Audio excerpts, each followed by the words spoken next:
Racing car যারা তৈরি করেছে তাদের মনের মধ্যে, তাদের মননের মধ্যে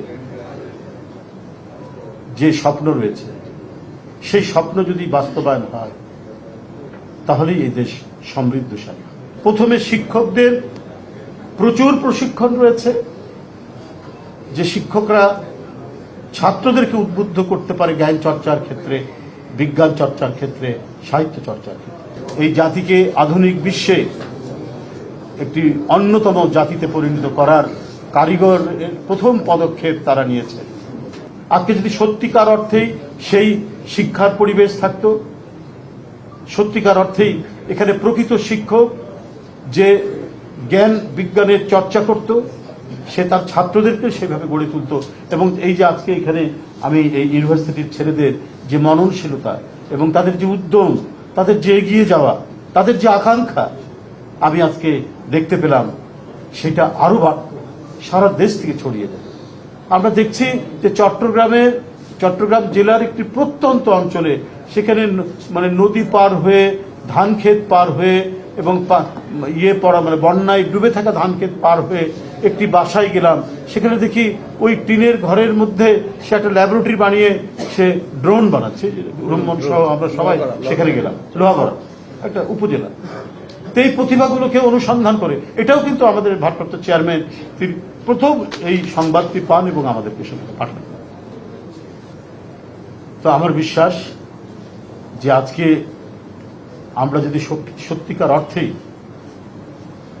সেই শিক্ষা ব্যবস্থা গড়ে তুলতাম, যে শিক্ষা ব্যবস্থায় প্রথমে শিক্ষকদের প্রচুর প্রশিক্ষণ রয়েছে, যে শিক্ষকরা ছাত্রদেরকে উদ্বুদ্ধ করতে পারে জ্ঞান চর্চার ক্ষেত্রে, বিজ্ঞান চর্চার ক্ষেত্রে, সাহিত্য চর্চার ক্ষেত্রে, সেই জায়গায় আজকে প্রচুর ঘাটতি রয়েছে।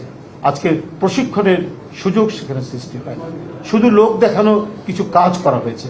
কিন্তু যে ফাউন্ডেশন, যে ভিত্তি, আমার 5তলা 10তলা বাড়ি বা একটি দেশের যে একটা 10তলা বিল্ডিং, সেখানে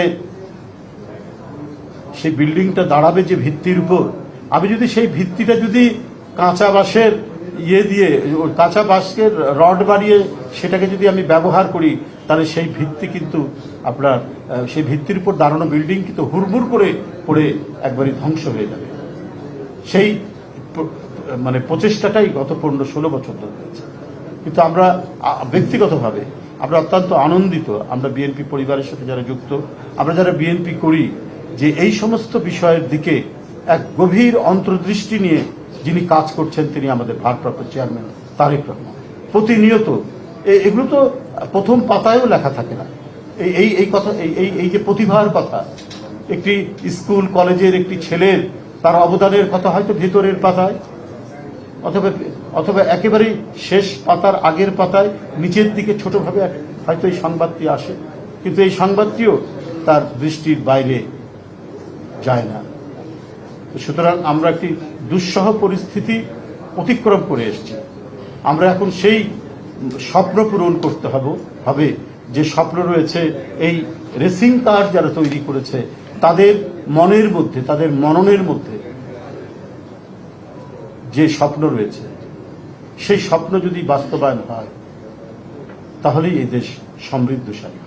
আর কঠিন কাজ করা কিন্তু একটু ঝুঁকি নিলেই কঠিন কাজ করা যায়। এখানে এই দেখুন অনেক সাংবাদিক ভাইরা এখানে উপস্থিত রয়েছে। আমি আমি আমি মানে খুবই অনুপ্রাণিত, আমি গর্বিত, আমি কৃতজ্ঞ তাদের প্রতি।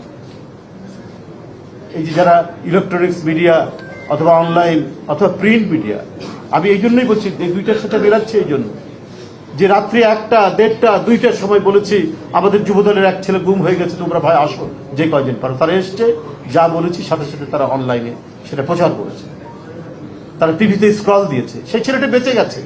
আজও বিভিন্ন জেলায় যেখানে যায় সেখানে বলে, ভাই আপনি রাতের বেলায় আমাদের কথাটা বলাতে আমাকে গুম করেনি, না হলে আমাকে অদৃশ্য করে দিত। এই কারণে তাদের প্রতি কৃতজ্ঞতা আমাদের জানাতে হবে। হয়তো তাদের যে মিডিয়ার মালিক হয়তো অন্য দল করতে পারে, কেউ হয়তো কি বলে ফ্যাসিস্টদের সাথেও থাকতে পারে, কিন্তু এই ছেলেগুলোতে দিন রাত তারা কাজ করেছে এবং আমাদের সংবাদগুলো নিয়ে ওই ফ্যাসিবাদের মানে বিষ বাষ্পের মধ্যে তারা আমাদের সংবাদগুলো প্রচার করেছে। আমি তাদেরকেও অনুরোধ করব এই প্রতিভাগুলোকে আপনাদেরকে আরো বেশি করে তুলে ধরতে হবে। যারা ড্রোন বানাচ্ছে, যারা রেসিং কার বানাচ্ছে, যারা মঙ্গল গ্রহ নিয়ে পৃথিবী থেকে চিন্তা করছে, এই সংবাদগুলো আমরা আপনাদের কাছ থেকেই পাচ্ছি, আপনাদের মিডিয়ার থেকেই পাচ্ছি, কিন্তু এটা আরো বড় করে আপনাদেরকে প্রচার করতে হবে, যাতে করে সারা জাতি আরো ভালোভাবে জানতে পারে এবং সবাই যাতে এটাতে উদ্বুদ্ধ হতে পারে। আমি সকলকে ধন্যবাদ জানাচ্ছি। আজকে আমরা বিএনপি পরিবার সহ যারা এটার উদ্যোগ নিয়েছেন অত্যন্ত দ্রুত গতিতে, এবং আমি এই রেসিং কার বানানোর সাথে যারা যুক্ত রয়েছে সেই হিরণ্ময় হাতিয়ার এদেশের, তাদেরকে জানাই আমি অভিনন্দন এবং অগ্রিম শুভেচ্ছা। এই জাতিকে আধুনিক বিশ্বে একটি অন্যতম জাতিতে পরিণত করার কারিগরের প্রথম পদক্ষেপ তারা নিয়েছে।